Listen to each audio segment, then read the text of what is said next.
ప్రతి నెల ఒక స్త్రీ శరీరం నుండి ఒక చిన్న ఎగ్ విడుదల అవుతుంది. ఒక పురుషుడు స్త్రీ శారీరకంగా దగ్గరైనప్పుడు పురుషుడి శరీరం నుండి మిలియన్ల కొద్ది స్పెర్మ్ విడుదలవుతాయి. అవన్నీ ఆ ఒక్క ఎగ్ ని కనుగొనడానికి ప్రయత్నిస్తాయి. కానీ ఒక్క స్పెర్మ్ మాత్రమే ఆ ఎగ్ లోకి ప్రవేశించగలుగుతుంది.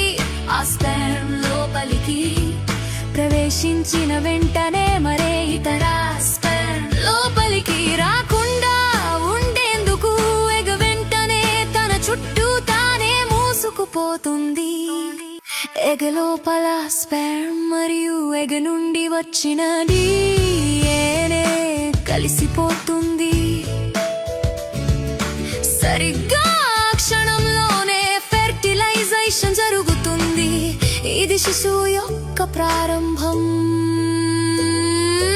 అప్పుడు ఫెర్టిలైజ్డ్ ఎగ్ గర్భాశయం వైపుకు ఫెలోపియన్ ట్యూబ్ గుండా ప్రయాణించడం ప్రారంభిస్తుంది. కొన్ని రోజుల తర్వాత ఎగ్ చిన్న కణాల సమూహంగా మారుతుంది.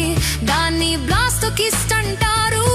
5 లేదా 6 రోజుల ప్రాంతంలో బ్లాస్టోకిస్ట్ తన చుట్టూ ఉన్న షెల్ నుండి బయటకు వచ్చి గర్భాశయం గోడకు అతుక్కుంటుంది.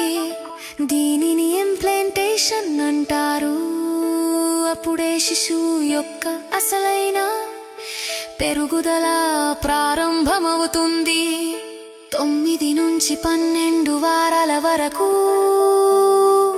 దానికి గుండె, మెదడు, వెన్నెముక, చేతులు, కాళ్ళు స్పష్టంగా ఏర్పడతాయి. లోపలి అవయవాలు పనిచేయడం మొదలు పెడతాయి. చివరికి దాదాపు 40 వారాలకు ఆ జీవం పూర్తిగా ఎదిగి పుట్టడానికి సిద్ధమవుతుంది. ఇలా ఒక జీవం ఒక శిశువు రూపం దాల్చుతుంది.